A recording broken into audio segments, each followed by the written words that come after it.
राजनैतिक विज्ञान यानी कि पॉलिटी। आज हम राजनैतिक विज्ञान के बारे में जानेंगे, इसमें राजस्थान के बारे में।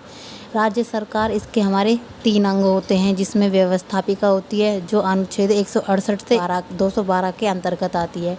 फिर होती है हमारी कार्यपालिका जो अनुच्छेद 153 से 167 के बीच में आती है। फिर तीसरी अंग होता है हमारा न्यायपालिका जो अनुच्छेद 214 से 231 के बीच में आता है। विधानमंडल को हम व्यवस्थापिका कहते हैं, यानी व्यवस्थापिका का दूसरा नाम विधानमंडल है। और व्यवस्थापिका के हमारे 2 अंग होते हैं, एक होता है विधानसभा और दूसरा होता है विधान परिषद। इसके ये 2 अंग होते हैं। अनुच्छेद 169 जिसमें बताया गया है कि विधान परिषद के सृजन और अंत के बारे में बताया गया है। सृजन यानी कि प्रारंभ और अंत में यानी कि अंत। फिर हम विधानसभा के बारे में अध्ययन करेंगे। विधानसभा जिसका अनुच्छेद 170 के अंतर्गत प्रावधान आता है, यानी कि 170 के अंदर इसके निर्माण की प्रावधान दिया गया है, जिसके अंदर सदस्य संख्या न्यूनतम होती है 160, न्यूनतम सदस्य संख्या होती है 60 और अधिकतम होती है 500। जैसे कि सिक्किम में 32 सदस्य न्यूनतम हैं और उत्तर प्रदेश जिसमें 403 अधिकतम सदस्य हैं। राजस्थान में विधानसभा की कुल सीटें 200 निर्धारित की गई हैं, यानी कि यहाँ पर 200 सदस्य हो सकते हैं। विधानसभा का चुनाव हम प्रत्यक्ष रूप से करते हैं।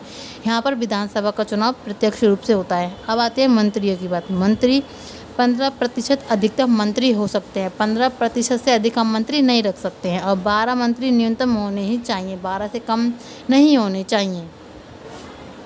अब आता है 51वां संविधान संशोधन जो 2003 में हुआ। इस संशोधन में यह नियम बनाया गया था कि कोई भी सरकार हो, चाहे वो भारत सरकार हो या फिर हमारी राज्य सरकार हो, इनमें सिर्फ 15% ही मंत्री हो सकते हैं, इससे ज़्यादा कोई मंत्री नहीं रख सकता है। हम पढ़ते हैं विधानसभा का गठन कि विधानसभा का गठन कैसे होता है।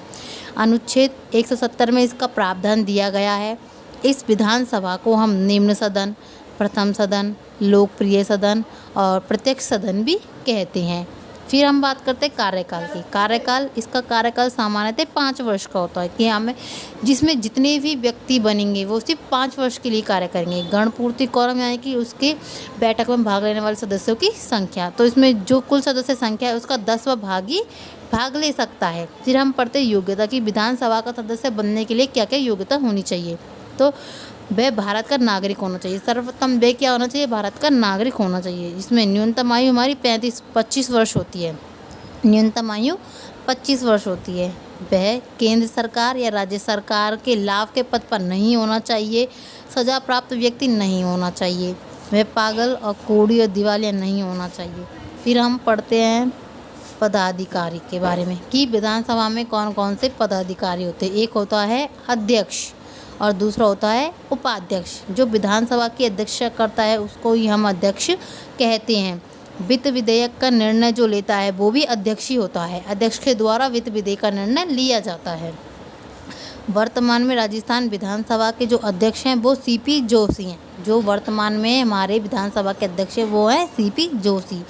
सत्र या अधिवेशन, विधानसभा के एक वर्ष में 2 अधिवेशन होना अनिवार्य है, मतलब इसकी 2 बैठकें होना जरूरी है तथा दोनों अधिवेशनों के बीच 6 माह से अधिक का अंतराल नहीं होना चाहिए। मतलब जो बैठकें होंगी उनके अंदर 6 माह से अधिक का अंतराल नहीं होना चाहिए। 6 माह के अंतर्गत 2 बैठक हो जानी चाहिए।